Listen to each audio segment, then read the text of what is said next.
വായിക്കാം മൈക്രോഫോൺ വരുന്നിടം വരെ. അവരോട് ജാതികളുടെ ഇടയിൽ ഈ മർമ്മത്തിന്റെ മഹിമാധനം എന്തെന്ന് അറിയിപ്പാൻ ദൈവത്തിന് ഇഷ്ടമായി. ആ മർമ്മം മഹത്വത്തിന്റെ പ്രത്യാശയായ ക്രിസ്തു നിങ്ങളിൽ ഇരിക്കുന്നു. അടുത്ത വാക്യം വായിച്ചാട്ടെ, ജോൺസൺ വായിച്ചാട്ടെ, 28-ാം വാക്യം. അവനെ ഞങ്ങൾ അറിയിക്കുന്നതിൽ ഏത് മനുഷ്യനെയും ക്രിസ്തുവിൽ തികഞ്ഞവനായി നിർത്തേണ്ടതിന് ഏത് മനുഷ്യനെയും പ്രബോധിപ്പിക്കുകയും ഏത് മനുഷ്യനോടും സകല ജ്ഞാനത്തോടും കൂടെ ഉപദേശിക്കുകയും ചെയ്യുന്നു. നാം കടന്നു വരികയും പാടുകയും പ്രാർത്ഥിക്കുകയും ആരാധിക്കുകയും കൈകൊട്ടുകയും കൂട്ടായ്മ ആചരിക്കുകയും ഒക്കെ ചെയ്യുന്നതിൻ്റെ അൾട്ടിമേറ്റ് പരമോന്നതമായ ലക്ഷ്യം എന്തുവാ? സ്വർഗം വിട്ട് ഈ ഭൂമിയിൽ വന്ന് നമുക്ക് വേണ്ടി ജഡാവതാരം എടുത്ത വേഷത്തിൽ മനുഷ്യനായി തന്നെത്താൻ താഴ്ത്തി, ബാക്കി പറ, ക്രൂശിലെ മരണത്തോളം ക്രൂശിലെ മരണത്തോളം അനുസരണമുള്ളവനായി തീർന്നവനെ പോലെ പിതാവിന്റെ മുൻപിൽ നമ്മെ കൊണ്ടു നിർത്തണം. ചിലരുടെ ഒന്നും ഉള്ളിലോട്ട് ഇത് അയവിറക്കുന്നേ ഉള്ളായിരിക്കും. That is okay. യേശുവിനെ പോലെ പറയുന്നത് ഗ്രഹിക്കുന്നുണ്ടോ? ദൈവത്തിന് ഒരു പുത്രനെ ഉണ്ടായിരുന്നുള്ളൂ. എബ്രായ ലേഖനം 2-ാം അധ്യായം. ആ ഒരു പുത്രനെ മക്കൾ, എബ്രായ ലേഖനം 2-ാം അധ്യായം 14-ാം വാക്യം അറിയാവുന്നവർ എന്നോട് ചേർന്ന് പറഞ്ഞു. കുഴപ്പമില്ല, ഞാൻ വളരുന്ന കാലത്തും ഞാൻ പ്രസംഗിക്കാൻ തുടങ്ങുന്ന കാലത്തും നിങ്ങളൊക്കെ കേരളത്തിൽ നിന്ന് വന്നവരാ. ദൈവത്തിന്റെ ദാസന്മാർ ഒരു വാക്യം പറയാൻ തുടങ്ങിയാൽ കേട്ടോണ്ടിരിക്കുന്ന ദൈവത്തിന്റെ ജനം എന്തു ചെയ്യും? അതുകൊണ്ട് ഞാൻ തന്നെ പ്രസംഗിക്കുകയല്ല, നമ്മൾ ഒരുമിച്ചാ കേട്ടോ. മക്കൾ ജഡരക്തങ്ങളാ. നിങ്ങളെ ഇവിടെ സഹായിക്കുന്നുണ്ട്. വായിക്കണ്ട സിസ്റ്ററെ, വായിക്കണ്ട, എല്ലാരും കൂടെ പറയുക. മക്കൾ ആരുടെ മക്കളുടെ കാര്യമാണ് പറയുന്നേ?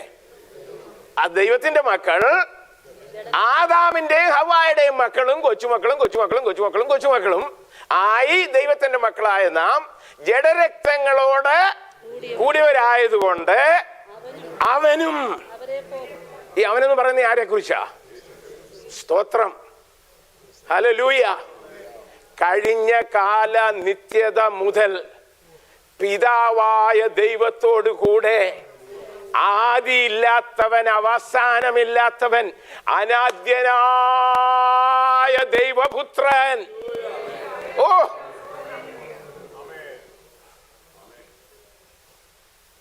അവൻ എന്ത് ചെയ്തു? അവരെ പോലെ ജഡരക്തങ്ങളോട് കൂടിയവനായി മരണത്തിന് അധികാരിയായ പിശാചിനെ തന്റെ മരണത്താൽ നീക്കി ജീവപര്യന്തം മരണഭീതിയിൽ അടിമകളായിരുന്നവരെയൊക്കെയും എന്താക്കി? ഹല്ലേലൂയ. എനിക്ക് സമയമില്ല, അതോർത്തപ്പോഴാണ് നമ്മുടെ നാട്ടിലെ പഴയ ഒരു പാട്ടുകാരൻ പാടിയത്, പറമോന് ഞാനിനി മരണത്തെ എനിക്കിനി മരണമേ നിന്റെ എവിടെ? സ്തോത്രം. യോഹന്നാൻ അപ്പോസ്തലൻ വയസ്സനായി ലേഖനം എഴുതുക. വെളിപ്പാട് പുസ്തകം എഴുതുന്നതിന് മുമ്പേ പറഞ്ഞു, കാൺമീൻ, പിതാവ് നമുക്ക് അങ്ങനെ തന്നെ നാം. അടുത്ത് വായിക്കുന്നത്, അവൻ പ്രത്യക്ഷനാകുമ്പോൾ നാം അവനോട് സ്തോത്രം, അവനിൽ ഈ പ്രത്യാശയുള്ളവനെല്ലാം അവൻ നിർമ്മലനായിരിക്കുന്നത് പോലെ തന്നെത്താൻ നിർമ്മലീകരിക്കട്ടെ. സ്തോത്രം. വിശുദ്ധിയിൽ നിന്ന് വിശുദ്ധിയിലേക്ക്, കൃപയിൽ നിന്ന് കൃപയിലേക്ക്, മഹത്വത്തിൽ നിന്ന് മഹത്വത്തിലേക്ക്, തേജസ്സിൽ നിന്ന് തേജസ്സിലേക്ക്. അതാണ് ഒരു ദൈവ പൈതലിന്റെ ജീവിതത്തിന്റെ ആഗ്രഹം. നീതിമാന്റെ ജീവയാത്ര എങ്ങോട്ടാകുന്നു? ഓ, ഈ എലിവേറ്ററിലൊക്കെ കയറുമ്പോഴേ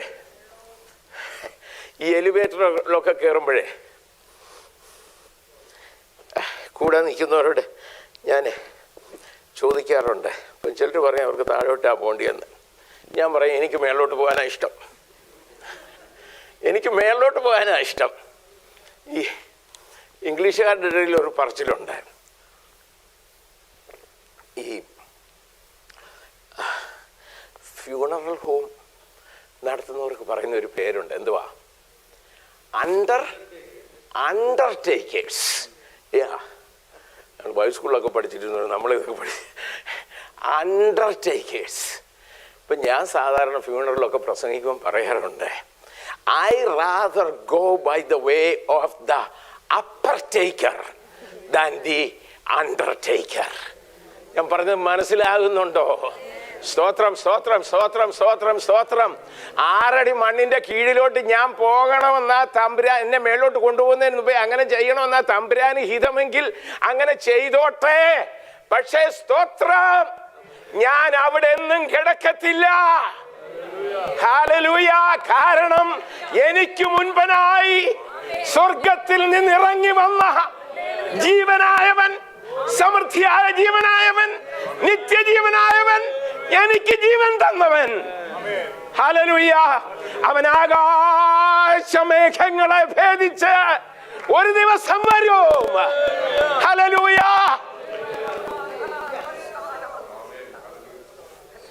അവനെ താൻ ഇരിക്കും പോലെ കാണുന്നതാകൊണ്ട് അവനോട് സദൃശ്യന്മാരാകും. ഏതു മനുഷ്യനെയും ക്രിസ്തുവിൽ തികഞ്ഞവനായി നിർത്തണം. ചിലർ പറയാറുണ്ട്, എങ്ങനെയും അങ്ങ് എന്തിനാ ഇത്ര വിഷമിക്കുന്നേ? ഈ എങ്ങനെയും അങ്ങ് ചെന്ന് പറ്റാൻ. God has placed, God the Father gave the Holy Spirit to go. Malayalam service ആണല്ലോ, സോറി. പിതാവ്, ഞാൻ ചെന്ന് ആത്മാവെന്ന വേറൊരു കാര്യസ്ഥനെ പിതാവിനോട് മേടിച്ച് എന്ത് ചെയ്യും?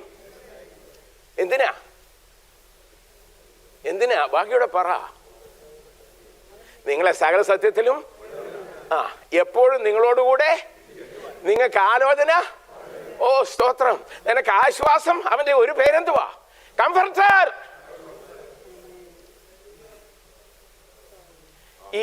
ഈ പുതപ്പിന് കംഫർട്ടർ എന്ന്, ഈ കമ്പിളിക്ക് കുൽറ്റിന് കംഫർട്ടർ എന്നൊരു പേരുണ്ടെന്ന് ഞാൻ മനസ്സിലാക്കിയത് അമേരിക്കയിൽ വന്നേ പിന്നെ. ഹലോ, കൊച്ചേ മോളെ വലിയമ്മച്ചുമാർ പറയും, please bring the comforter and put it on my leg, my legs are getting cold. മോളെ കാലെ കൊണ്ടുവന്നിട്ടേടി. ആ കംഫർട്ടർ അല്ലിത്. ആ കംഫർട്ടർ പഴകും, ആ കംഫർട്ടർ ദ്രവിക്കും. എന്നാൽ ദൈവത്തിന്റെ പരിശുദ്ധാത്മാവ്, സ്തോത്രം, സ്തോത്രം, സ്തോത്രം, സ്തോത്രം, സ്തോത്രം. എന്തിനാ? എന്നെയും നിന്നെയും, ഏതു മനുഷ്യനെയും, കുറച്ചുപേരെയല്ല. ഈ വേദപുസ്തകത്തിലെ വാക്കുകൾ ഒക്കെ അവിടെ എഴുതിയിരിക്കുന്നത്, വേദപുസ്തകത്തിലെ വാക്കുകൾക്കെല്ലാം every word is inspired and weighty.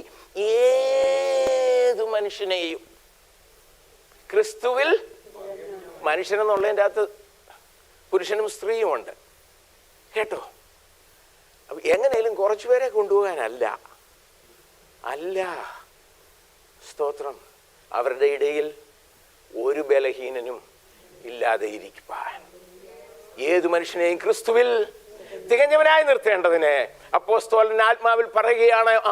വായിച്ചാട്ടെ.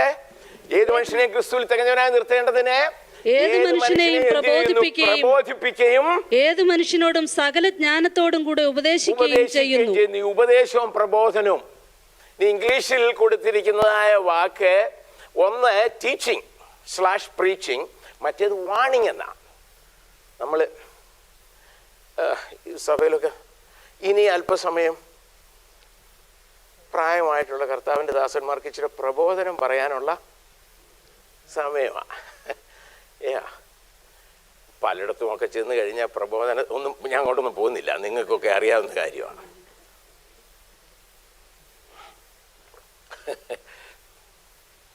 പ്രബോധനം എന്ന് മലയാളത്തിൽ തർജ്ജമ ചെയ്തിരിക്കുന്നതിന് മൂലഭാഷയിൽ ഉപയോഗിച്ചിരിക്കുന്നതായ പദത്തിൻ്റെ ഇംഗ്ലീഷ് മീനിങ് വാണിംഗ് എന്നാണ്. വാണിംഗ് എന്നുള്ളതിൻ്റെ മലയാളം മുന്നറിയിപ്പ്. മുന്നറിയിപ്പ്. പണ്ട് ആലപ്പുഴയിൽ നിന്ന് അങ്ങ് ചങ്ങനാശ്ശേരിക്കോട്ട് പോകുന്ന വഴി ഒത്തിരി താണതായിരുന്നു. അതിലെ കൂടെ അവിടെ ഇങ്ങനെ റോഡ് ഒത്തിരി താണ് കിടക്കുക. അവിടെ താമസിക്കുന്ന മനുഷ്യരൊക്കെ ഇതൊന്ന് ഉയർത്തണം. കാരണം വെള്ളപ്പൊക്കത്തിൻ്റെ കാലവർഷം വരുന്നുടനെ എന്തുവാ ഇത് മുഴുവനും വിവരമില്ലാത്തവർ, മിടുക്കന്മാരെന്ന് ചിന്തിക്കുന്നവരെ ഇതിനായിട്ട് പോയിട്ട് എന്ത് ചെയ്തിട്ടുണ്ട്? പോക്ക അങ്ങ് ഒഴുകി അടിച്ചങ്ങ് പോവും. അങ്ങനെ സംഭവിക്കാതിരിക്കാൻ വേണ്ടിയാണ് എന്ത് ചെയ്യുന്നത്? അപ്പോൾ ഇങ്ങനെ വന്ന് അവിടെ ഒത്തിരി ഉണ്ട്, ഒരുപാട് മൈൽസ് ലോങ് ദൂരമുണ്ട്.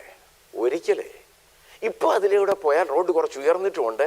അവിടെയൊക്കെ ഈ വെള്ളത്തിൻ്റെ ലെവല് കാണിക്കുന്ന എന്നാ പറയുന്നേ ഗേജ് ഇങ്ങനെ വെച്ചിട്ടുണ്ട്. 1 അടി 2 അടി 3 അടി 4 അടി 5 അടി എന്ന് അതിലിങ്ങനെ മാർക്ക് ചെയ്ത് വെച്ചിട്ടുണ്ട്. അത് മാത്രമല്ല അവിടെ ഇങ്ങനെയും കൂടെ എഴുതിയിട്ടുണ്ട്, മലയാളത്തിൽ എഴുതിയിട്ടുണ്ട്, വാണിംഗ് എന്നുള്ളതിൻ്റെ മുന്നറിയിപ്പ്. Thank you.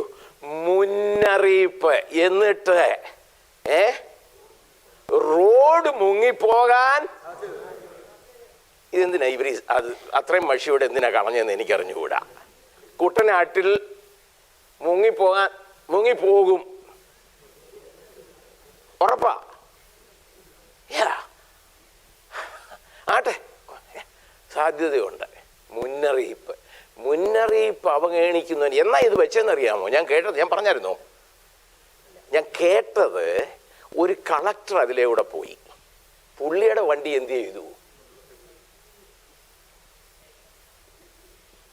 അന്നേരം സർക്കാരിനെ ചൂടുപിടിച്ചു.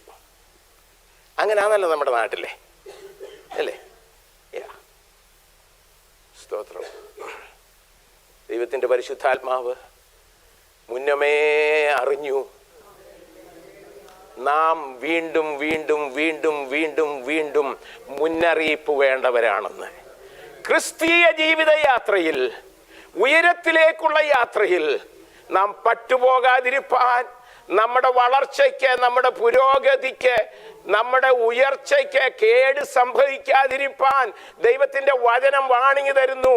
പരിശുദ്ധാത്മാവ് വാണിംഗ് തരുന്നു. ദൈവദാസന്മാർ വാണിംഗ് തരുന്നു. പരസ്പരം വാണിംഗ് കൊടുക്കുക.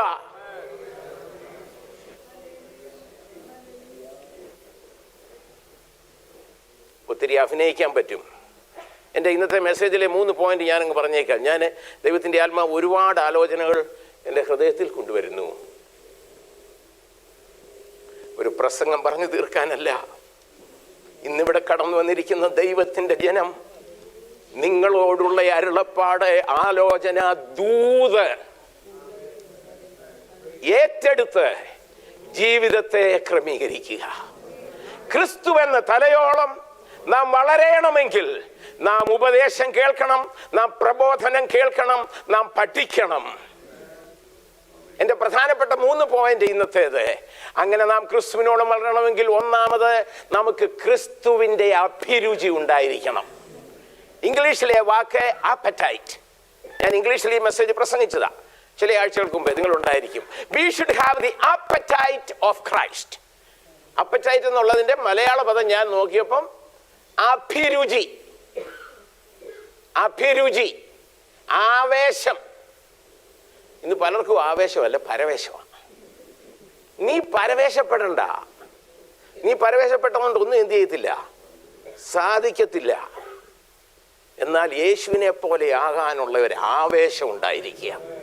യോഹന്നാന്റെ സുവിശേഷം 2-ാം അധ്യായം 17-ാം വാക്യം നാം വായിക്കുമ്പോൾ ഒന്നെടുത്തോ, അവന്റെ ശിഷ്യന്മാർ നിന്റെ ആലയത്തെ കുറിച്ചുള്ള എരിവ് എന്നെ തിന്നുകളയുന്നു എന്ന് എഴുതിയിരിക്കുന്നത് ഓർത്തു. ആരുടെ ശിഷ്യന്മാരാ? പറ പറ പറ പറ പറ നമുക്ക് ഒരുമിച്ച് പ്രസംഗിക്കാം. നിങ്ങൾ അറിയാവുന്നവരാ യേശുവിന്റെ ശിഷ്യന്മാരെ. എപ്പോഴാ ഓർത്തത്? അപ്പോഴെന്ന് പറഞ്ഞിരിക്കുന്നത് ഇവിടെ എന്നാ നടന്നത്? കാനാവിലെ കല്യാണത്തിന് വലിയ സംഭവമൊക്കെ നടന്നു. സമയമില്ലാത്തതുകൊണ്ട് ഞാൻ വിവരിക്കുന്നില്ല. സംഭവം എല്ലാം അങ്ങോട്ട് കഴിഞ്ഞിട്ട് യേശു അടുത്ത് പോയത് ദേവാലയത്തിലോട്ടാ. ദേവാലയത്തിൽ ചെന്നുടനെ അവിടെ എന്നാ പരിപാടി? അവിടെ ഇത് ബിസിനസ് ആക്കിയിരിക്കുക.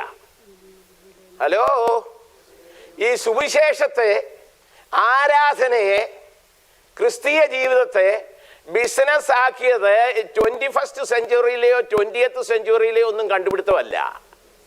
ഇത് പിശാചു പണ്ടേ തുടങ്ങിയ പരിപാടിയാ. സുവിശേഷത്തിന്റെ പേരിലുള്ള തട്ടിപ്പ്. ഇവിടെ പ്രാക്കളെയൊക്കെ വിൽക്കുന്നവരോട് ചോദിച്ചാൽ അവരിത് എന്താ ചെയ്യുന്നതെന്ന് ചോദിച്ചാൽ അവരെന്നാ പറയുന്നേ? അവർ അത് ഗുരോ, ഇവരൊക്കെ ദൂരേന്ന് അവരവിടുന്ന് ഈ പ്രാവിനെയൊക്കെ കൊണ്ടുവന്നാൽ അത് ഇങ്ങ് വരുമ്പോഴത്തേക്ക് അത് എന്ത് ചെയ്യും? അത് ചത്തുപോകും. ആടിനെയൊക്കെ ഇങ്ങനെ അടിച്ചു കൊണ്ടുവന്നു കഴിഞ്ഞാൽ ദൈവത്തിന് യാഗം അർപ്പിക്കേണ്ടത് ഒരു ഊനവും ഇല്ലാത്തതല്ലേ. അതുകൊണ്ട് അവർക്ക് ഫ്രഷ് ആയിട്ടുള്ള ആനിമൽസിനെയും ബേഡ്സിനെയും ഒക്കെ കിട്ടാൻ വേണ്ടിയാണ്. എടാ, അതിനാണെന്ന് വരിൽ നീ ഇതിന്റെ വില 10 ഇരട്ടി കൂട്ടിയിട്ടിരിക്കുന്നത് എന്തിനാ? ഹലോ, ഞാൻ പറയുന്നത് എല്ലാവർക്കും മനസ്സിലാകുന്നുണ്ടോ? സുവിശേഷ വേല, യേശുവിന് വേണ്ടി ജീവിക്കാൻ തീരുമാനിക്കുന്നത് ഈ ലോകത്തിൽ എന്തെങ്കിലും നേട്ടമുണ്ടാകാനല്ല, പിന്നെയോ നിത്യതയിൽ ഏകജാതനെ തന്നവ പിതാവിന്റെ മുൻപിൽ, ഹല്ലേലൂയ, കറ ചുളുക്കം മുതലായവ ഒന്നുമില്ലാതെ ശുദ്ധയും നിഷ്കളങ്കവുമായ ഒരു മണവാട്ടിയെ തേജസ്സോടെ നിർത്തേണ്ടതിനാണ്. Hallelujah. The appetite of Christ എന്തുവായിരുന്നു? യേശുവിന്റെ ഈ പരിപാടി കണ്ടപ്പം ശിഷ്യന്മാരുടെ ഹൃദയത്തിൽ പ്രവചനവാക്യം വന്നു. പിതാവിന്റെ ആലയത്തെ കുറിച്ചുള്ള എരിവ്, ദാഹം, തീഷ്ണത, പാഷൻ. ഒന്ന്, നിങ്ങൾ ദൈവത്തിന്റെ ആലയം എന്ന് പറഞ്ഞാൽ എല്ലാവരും ഇങ്ങനെ ഒന്ന് നോവിക്കണ്ട. എന്നിട്ട് പറഞ്ഞ ഇത് ദൈവത്തിന്റെ ആലയം എന്ന് പറ. ഇത് എന്റെ വകയല്ലെന്ന് പറ. ഇത് എന്റേതല്ല, ഇത് ദൈവത്തിന്റെ ആലയമാണെന്ന് പറ. സ്തോത്രം. ഓ, ദൈവത്തിന്റെ ആലയം നശിപ്പിക്കുന്നവനെ ദൈവം നശിപ്പിക്കും. യെസ്. ആത്മാവും മനസ്സും ശരീരവും, ദേഹം, ദേഹി, ആത്മാവ്, intellect, emotions, will, totally. Yes. 2, സഭയാകുന്ന ദേവാലയം. തിമോഥെയോസിന് പൗലോസ് എഴുതുമ്പോൾ പറയുന്നു, താമസിച്ചു പോയാലോ സത്യത്തിന്റെ തൂണും. Praise the Lord. സഭ ഒരു സംഘടനയല്ല, സഭ കളിക്കാനുള്ളടമല്ല, സഭ നിന്റെ വിദ്യാഭ്യാസം തെളിയിക്കാനുള്ളടമല്ല, നിന്റെ ഡോക്ടറേറ്റോ നിന്റെ മാസ്റ്റേഴ്സോ നിന്റെ ഓർഡിനേഷനോ നിന്റെ കഴിവോ ഒന്നും കാണിക്കാനുള്ളടമല്ല ദൈവത്തിന്റെ സഭ. ഹല്ലേലൂയ.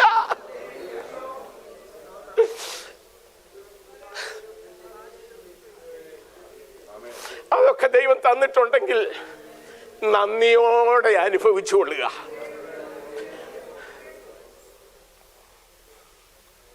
കപടഭക്തി കാണിക്കാനുള്ളതുമല്ല ദൈവത്തിന്റെ സഭ.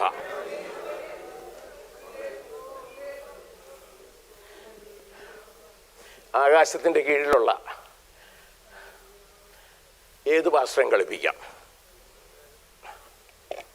കൊച്ചുമോൻ എന്നോട് എഗ്രി ചെയ്യുന്നു, മറ്റു പലരുമുണ്ട്. ഒരിക്കൽ അല്ലെങ്കിൽ ഒരിക്കൽ എന്ത് ചെയ്യാം, ഏത് പാസ്റ്ററേയും ഹൃദയങ്ങളെയും ഉൾപ്പൂവുകളെയും അന്തര ഇന്ദ്രിയങ്ങളെയും ശോധന ചെയ്യുന്ന ഒരു പാസ്റ്ററുണ്ട്. Hallelujah, hallelujah. ആ പാസ്റ്ററുടെ പേര് വലിയ ഇടയൻ, നല്ല ഇടയൻ, ഇടയ ശ്രേഷ്ഠൻ. ഹല്ലേലൂയ. ഇടയ ശ്രേഷ്ഠൻ പ്രത്യക്ഷനാകും. അതുവരെ ഈ കളിയൊക്കെ ഇവിടെ നടക്കും. നടക്കാൻ തമ്പുരാൻ അനുവദിച്ചേക്കുക. വിചാരിച്ചു പോകണ്ട. സങ്കീർത്തനത്തിന് പറഞ്ഞിട്ടുണ്ടല്ലോ, ദുഷ്ടൻ പറയുന്നത് എന്തോ, കർത്താവ് ഇതൊന്നും കാണുന്നു കേൾക്കുന്നൊന്നും ഇല്ലെന്ന്. മോനെ, മോളെ, ഗുണപ്പെട്ടു. കാണുന്നില്ലെന്നും കണ്ട് ഈ പോക്ക് പോയാൽ തീക്കനൽ കുന്നിക്കുക. യേശുവിൻ്റെ അപ്പറ്റൈറ്റ്, നിന്റെ ആലയത്തെ കുറിച്ചുള്ള, ദൈവസഭയെ കുറിച്ച് ഉള്ള ഉത്തരവാദിത്വം, ദൈവസഭയെ കുറിച്ച് ഉള്ള ഭാരം ഞാൻ പറയുന്നത് മനസ്സിലാകുന്നുണ്ടോ? ദൈവസഭ, വിശുദ്ധന്മാരുടെ സംഘം, അവിടെ ഉള്ളവരെല്ലാവരും പൂർണ്ണരല്ല. ഞാൻ പലപ്പോഴും പറഞ്ഞിട്ടുള്ളതുപോലെ കൊരിന്തിലെ സഭയെ പൗലോസ് അപ്പോസ്തലൻ പരിശുദ്ധാത്മാവ് വിളിച്ചിരിക്കുന്നത് എന്തുവാ? കൊരിന്തിലുള്ള വിശുദ്ധന്മാർക്ക്. പുത്രന്റെ രക്തത്തിലൂടെ പിതാവ് നമ്മളെ കാണുമ്പം ആരായിട്ടാ കാണുന്നേ? വിശുദ്ധരായിട്ടാ കാണുന്നത്. അത് പൊസിഷണൽ സാങ്ക്ടിഫിക്കേഷൻ എന്ന് പറയും. അതിന് നമ്മൾ പ്രായോഗിക ജീവിതത്തിൽ ആ വിശുദ്ധി നമ്മുടെ ജീവിതത്തിൽ കൊണ്ടുവരുവാനുള്ള ഉത്തരവാദിത്വം ദൈവം നമ്മെ ഏൽപ്പിച്ചിരിക്കുകയാണ്. വചനവും പരിശുദ്ധാത്മാവും അവൻ അതിനായി നമുക്ക് തന്നിരിക്കുന്നു. യേശുവിൻ്റെ അപ്പറ്റൈറ്റ്, പാഷൻ. പഴയ നിയമത്തിൽ, ഞാൻ ഭൗതികമല്ല പറയുന്നത്, ഇതെൻ്റെ നോട്ടിലില്ല, ഇത് ഹൃദയത്തിൽ വരുന്നത്, അതുകൊണ്ട് റെഫറൻസ് നോക്കാൻ ഒക്കുന്നില്ല. പഴയ നിയമ ഇസ്രായേലിനോട് ദൈവം ചോദിക്കുന്ന ഒരു ചോദ്യമുണ്ട്. എൻ്റെ ആലയം ശൂന്യമായിരിക്കെ നിനക്ക് തട്ടിട്ട മട്ടുപ്പാവുള്ള വീട്ടിൽ പാർക്കാൻ ഓർക്കുന്നോ? ആരെങ്കിലും അങ്ങനൊരു വാക്യമുണ്ട് അല്ലേ?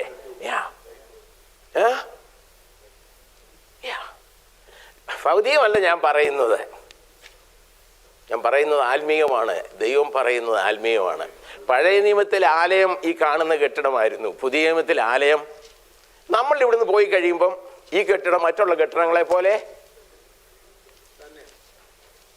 ചിലർക്കൊക്കെ ഒരു സംശയം അങ്ങനെ ആണെന്ന് വന്ന്, അത്രേ ഉള്ളെന്ന്. ഇവിടെ അതുകൊണ്ടാണ് നമ്മളിവിടെ നമ്മുടെ ആരാധനാ സ്ഥലങ്ങളിലൊന്നും നമ്മൾ വന്ന് സന്ധ്യയ്ക്ക് വന്ന് മെഴുതിരി കത്തിക്കുകയും മണി അടിക്കുകയും ഒക്കെ ചെയ്യാറുണ്ടോ? ഇവിടെ ആർക്കും കത്തിക്കേണ്ട കാര്യമൊന്നുമില്ല. ഇവിടെ ആരുമില്ല. നമ്മൾ വരുമ്പം വെളിച്ചമായവൻ കൂടെ വരും, നമ്മൾ പോകുമ്പം വെളിച്ചമായവൻ നമ്മളോട് കൂടെ പോകും. അതുകൊണ്ട് ഇവിടെ സന്ധ്യയ്ക്ക് വന്ന് മെഴുതിരി ഒന്നും അല്ല 2 മണിയും അടിച്ചേച്ച് മെഴുതിരി ഒന്നും കത്തിച്ച് വെക്കേണ്ട കാര്യമൊന്നുമില്ല. ദൈവത്തിൻ്റെ സഭയാകുന്ന ദേവാലയത്തെക്കുറിച്ചുള്ള എരിവ്, അത് പാസ്റ്റർക്ക് മാത്രം പോരാ, അത് പാസ്റ്റർമാർക്ക് മാത്രം പോരാ, അത് ഡീക്കൻസിന് മാത്രം പോരാ, അത് ഓരോ വിശ്വാസിയിലും ഉണ്ടായിരിക്കട്ടെ. ദൈവസഭയെക്കുറിച്ചുള്ള എരിവ്, ദൈവസഭയെക്കുറിച്ചുള്ള തീഷ്ണത, ക്രിസ്തുവിൻ്റെ സഭയാകുന്ന ശരീരത്തിൻ്റെ വെൽബീയിങ് എൻ്റെയും കൂടെ ഉത്തരവാദിത്വമാണ്. അത് വിശ്വസിക്കുന്നവരൊക്കെ ഒന്ന് ആമേൻ പറഞ്ഞാട്ടെ. സ്തോത്രം, സ്തോത്രം, സ്തോത്രം, സ്തോത്രം. അടുത്ത യോഹന്നാന്റെ സുവിശേഷം 4-ാം അധ്യായം 31 മുതൽ 35 വരെയുള്ള വാക്യം ഒന്ന് വായിക്കാമോ? യോഹന്നാൻ 4:31 മുതൽ 35. യോഹന്നാന്റെ സുവിശേഷം 4-ാം അധ്യായത്തിലെ സംഭവം എല്ലാവരും ഓർക്കുന്നുണ്ടോ? അതിനിടയിൽ ശിഷ്യന്മാർ അവനോട് റബ്ബി ഭക്ഷിച്ചാലുമെന്ന് അപേക്ഷിച്ചു. അതിന് അവൻ, നിങ്ങൾ അറിയാത്ത ആഹാരം ഭക്ഷിപ്പാൻ എനിക്ക് ഉണ്ട് എന്ന് അവരോട് പറഞ്ഞു. അവിടെ നിൽക്കട്ടെ. യോഹന്നാന്റെ വിശേഷം 4-ാം അധ്യായം ആരംഭിക്കുന്നത് എങ്ങനെയാ? യേശു സമരിയ വഴിയായി പോകേണ്ടി വന്നു. പോയേ പറ്റത്തുള്ളായിരുന്നു. അവിടെ ഒരു ആത്മാവിനെ തേടി പോയതാ. ആ ഒരാത്മാവ് മുഖാന്തരം അതിൻ്റെ ആരംഭത്തിലെ വാക്യങ്ങൾ, ഇതിന് മുന്നുള്ള വാക്യങ്ങളൊക്കെ വായിക്കുമ്പോൾ നിങ്ങൾക്കറിയാം. പിന്നീട് എപ്പോഴെങ്കിലും നമുക്കത് ഒരുമിച്ച് ചിന്തിക്കാം. അന്നേരം യേശു ഈ സഹോദരിയോടെ അപൂർവമായ ഒരു കാര്യമാണ് യേശു ചെയ്തത്. യഹൂദനായ യേശു, പ്രവാചകൻ എന്നൊക്കെ പറയുന്നുണ്ട്, ശരിക്കും മശിഹായ യേശു. അവള് സഹോദരി അതൊന്നും മനസ്സിലാക്കിയില്ല, അതെല്ലാം പോട്ടെ. അപ്പോൾ അപ്പോസ്തലന്മാർ കൂടെ ഉണ്ടായിരുന്നവർ അവരെന്നോ ചെയ്തു.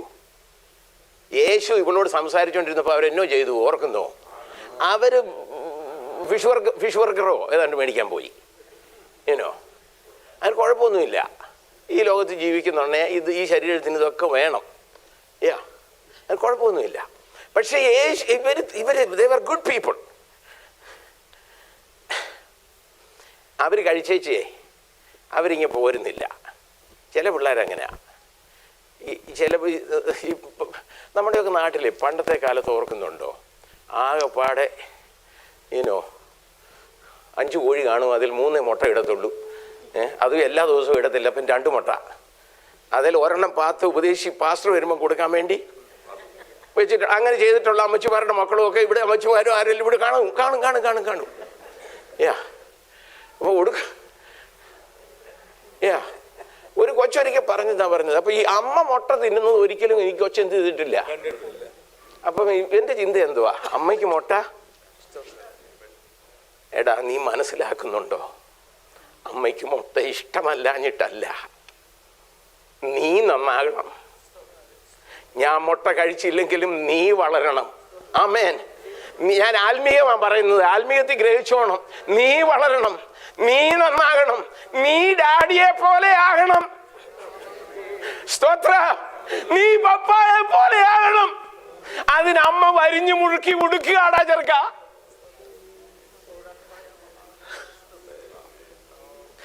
സ്തോത്രം, സ്തോത്രം, സ്തോത്രം, സ്തോത്രം. യേശു ഇവർ കൊണ്ടുവന്നു. കഴിച്ചാലും ഗുരു എന്ന് പറഞ്ഞപ്പോൾ എന്നെ പറഞ്ഞു, നിങ്ങളറിയാത്ത. അപ്പൊ ഇവന്മാർ വിചാരിച്ചു, ആരണ്ട് സ്പെഷ്യലായിട്ട് കൊടുത്തതാ. നമ്മളെക്കാട്ടി മെച്ചമായിട്ട് കർത്താവ് പറഞ്ഞ മറുപടി എന്തെയാ ഓർക്കുന്നുണ്ടോ? താഴോട്ട് വായിക്കുമ്പോ, എന്നെ അയച്ചവന്റെ ഇഷ്ടം ചെയ്ത് അവന്റെ പ്രവൃത്തി തേക്കുന്നത് അത്രേ എൻ്റെ ആഹാരം. My meat, my food, my lunch is to do the will of the Father. പിതാവേ, നിന്റെ ഇഷ്ടം ചെയ്യുവാൻ ഞാൻ പ്രിയപ്പെടുന്നു. അവിടെ യോഹന്നാന്റെ സുവിശേഷം 4-ാം അധ്യായത്തിൽ യേശു പറഞ്ഞിരിക്കുന്നത് എന്തിനോടുള്ള ബന്ധത്തിലാണ്? പർട്ടിക്കുലർലി ആത്മാക്കളെ നേടുന്നതിനോടുള്ള ബന്ധത്തിലാണ്, അല്ലേ? സുവിശേഷീകരണത്തോടുള്ള ബന്ധത്തിലാണ്. മറ്റാരും അടുക്കാത്ത ഒരു സ്ത്രീ ആരെങ്കിലും അടുത്തിട്ടുണ്ടെങ്കിൽ അവളെ നശിപ്പിക്കാനും അവളെ മുടിക്കാനും അവളോട് പറഞ്ഞല്ലോ. നിങ്ങൾ ഓർക്കുന്നുണ്ടല്ലോ നിന്റെ ഭർത്താവിനെ? എന്നെ പറഞ്ഞു എനിക്ക്. ഉടനെ കർത്താവ് എന്നോ പറഞ്ഞു, എടി പെണ്ണ എനിക്കിതൊക്കെ അറിയാം, നീ എന്നോ പറയുമെന്ന് അറിയാൻ വേണ്ടി ഞാൻ നിന്നോടൊന്ന് ചോദിച്ചെന്നുള്ളതേ ഉള്ളൂ. ഹലോ, യേശു ചിലപ്പോ എന്നോടും നിന്നോടും ചിലതൊക്കെ കൊണ്ടുവരാൻ പറയുന്നത് നിന്റെ അവസ്ഥ അവൻ അറിയാൻ വയ്യാഞ്ഞിട്ടല്ല, നീ അത് സമ്മതിക്കുമോ ഇല്ലയോ എന്നറിയാനാ.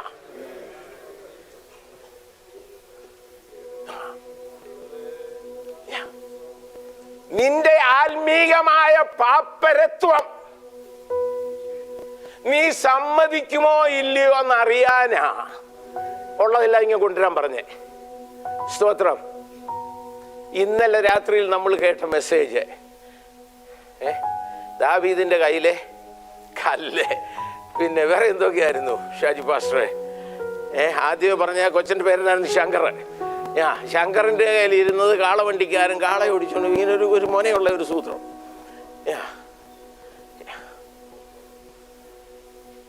നിന്റെ കയ്യിൽ എന്തോ ഉണ്ടെന്ന് അവനറിയാം. എൻ്റെ മറുവശം കൊണ്ട് ഞാൻ പറയാം, ദൈവത്തിന് ഉപയോഗിക്കാൻ കൊള്ളാവുന്നത് നിന്റെ കയ്യിൽ എന്തോ ഉണ്ടെന്ന് ദൈവത്തിന് അറിയാം. മറ്റേതിന് മലയാളികൾ പറയുന്ന ഒരു പേരുണ്ട്, നിന്റെ കയ്യിലിരിപ്പ് എന്താണെന്നും ദൈവത്തിനറിയാം.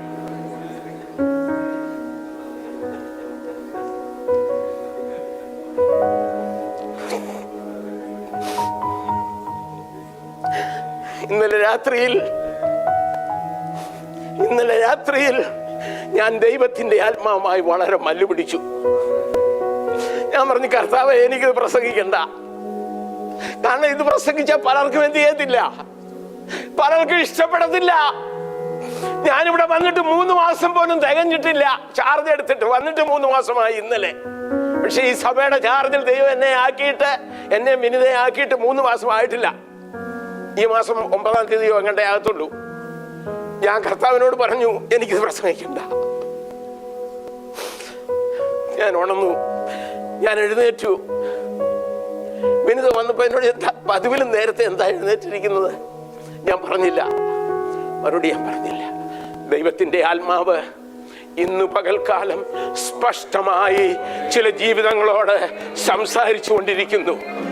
ദൈവത്തിന്റെ ആലോചന ഏറ്റെടുത്താൽ, ദൂത് കൈക്കൊണ്ടാൽ, ക്രമീകരണം വരുത്തേണ്ടടുത്ത് ക്രമീകരണം വരുത്തിയാൽ, യെസ് യെസ്, സ്തോത്രം സ്തോത്രം സ്തോത്രം, ക്രമീകരണം വരുത്തേണ്ട കാര്യങ്ങൾക്ക് ക്രമീകരണം വരുത്തിയാൽ നീയും നിന്റെ തലമുറകളും ദൈവത്താൽ അനുഗ്രഹിക്കപ്പെട്ടവരായിരിക്കും.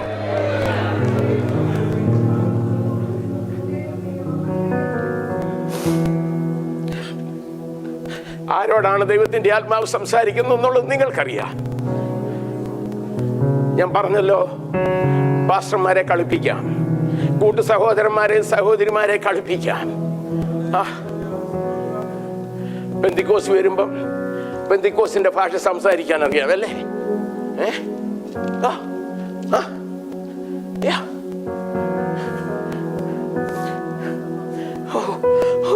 Praise the Lord, Pastor. ഒത്തിരി എടുക്കണ്ട, ഉഷ്ണിച്ചു. നമ്മുടെ എയർ കണ്ടീഷൻ വർക്ക് ആവശ്യമുണ്ടല്ലേ? അതോ സ്തോത്രം. ഹൃദയശുദ്ധി, എല്ലാരും ഒന്ന് പറഞ്ഞേ, ഹൃദയശുദ്ധി ഉള്ളവർ ഭാഗ്യവാന്മാർ, അവർ ദൈവത്തിന്റെ മുഖം കാണും.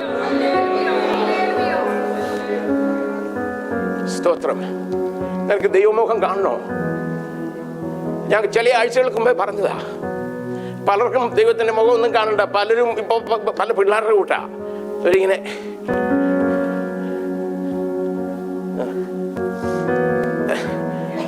കാർ മേടിച്ചില്ല, ലൈസൻസ് കിട്ടിയിട്ടേ ഉള്ളു കേട്ടോ. അപ്പോ hey dad, can I have the key? Just throw it to me. ഞാൻ പറഞ്ഞ ഞാൻ മനസ്സിലാകുന്നുണ്ടോ? തമ്പുരാന്റെ കയ്യിലിരിക്കുന്നത് പലർക്കും വേണം, പക്ഷെ തമ്പുരാന്റെ മുഖവുമായിട്ടൊരു എൻകൗണ്ടർ പലർക്കും. കാരണം അവന്റെ കണ്ണിന് മുൻപിൽ അവന്റെ അഗ്നിജ്വാലയ്ക്കൊത്ത കണ്ണുള്ള പിതൃപുത്ര പരിശുദ്ധാത്മാവാം ത്രിയേക ദൈവത്തിന്റെ കണ്ണിനു മുൻപിൽ സകലവും നഗ്നവും മലർന്നതുമായി കിടക്കുന്നു. യെസ്, 2018 തീരുന്നതിന് മുമ്പേ കർത്താവ് വരുമോ ഇല്ലയോ എന്ന് എനിക്കറിഞ്ഞുകൂടാ. 2018 തീരുന്നതിന് മുമ്പേ ദൈവത്തിന്റെ ആത്മാവ് എന്നെ ഏൽപ്പിച്ച ദൂത് ഞാൻ സഭയെ അറിയിക്കുന്നു. നമ്മുടെ ഒന്നാമത്തെ പ്രയോറിറ്റി, മുൻഗണന വിശുദ്ധിയായിരിക്കട്ടെ. യെസ്, അവന്റെ മുഖം അന്വേഷിക്കുന്നതായിരിക്കട്ടെ. കർത്താവേ, നിന്റെ കണ്ണിന് മുൻപിൽ വ്യസനത്തിനുള്ള മാർഗം എന്നിലുണ്ടോ എന്ന്. സ്തോത്രം. പലരും കർത്താവിനെ നോക്കാൻ അനുവദിക്കത്തില്ലെന്ന്. ദാവീദിന്റെ നല്ല മനസ്സൊന്ന് ഓർത്ത് നോക്കിക്കേ. വ്യസനത്തിനുള്ള മാർഗം, Lord come in and look. ഈ അമേരിക്കയിൽ നിന്ന് ഇറാനിലോ എവിടെ ആയിരുന്നു? എന്റെ സമയം തീർന്നു. അടുത്ത സർവീസ് തുടങ്ങണം. കർത്താവിന്റെ ദാസൻ ഷാജിയെ ദൈവം ദൂതയിപ്പിച്ചിട്ടുണ്ട്. അദ്ദേഹം ദൈവത്തിന്റെ ആത്മാവ് നടത്തപ്പെട്ട് നമ്മൾ സംസാരിക്കും. ഏൽപ്പിച്ചിരിക്കുന്ന ദൂത് കേൾക്കാൻ ഞാനും വളരെ ആകാംക്ഷയോടെ ഇരിക്കുകയാണ്. അതിനു മുമ്പേ നമുക്ക് കർത്താവിൻ്റെ മേശ നമ്മുടെ മുൻപിലുണ്ട്. പെന്തക്കോസ്തിൻ്റെ ശൈലിയിൽ സംസാരിച്ചത് കൊണ്ട് കാര്യമൊന്നും ആയില്ലെന്ന്. പെന്തക്കോസ്തിലെ പ്രൈസ്തലോടും സ്വത്രവും ഹല്ലേലൂയായും ഒന്നും ആയതുകൊണ്ട് കാര്യമൊന്നും ആയില്ല. ഹൃദയശുദ്ധിയുള്ളവർ, കർത്താവേ, wash me and I shall be whiter than snow, whiter than snow, whiter than snow. Wash me and I shall be whiter than snow. കർത്താവേ, അവിടുത്തെ appetite, that which you are. നിന്റെ ആലയത്തെ കുറിച്ചുള്ള എരിവെന്നെ കർത്താവേ, സഭ വിശുദ്ധമാകണമെങ്കിൽ ഞാൻ വിശുദ്ധമാകണം. ഞാൻ എന്നോടാ, ദൈവത്തിന്റെ ആത്മാവ് എന്നോട് ഇടപെട്ടതാ. ഞാൻ എന്നോട് തന്നെ രാത്രിയിൽ ഞാൻ പറഞ്ഞല്ലോ, ആത്മാവ് എന്നോട് പ്രസംഗിച്ചതാണ് ഞാൻ പങ്കുവയ്ക്കുന്നത്.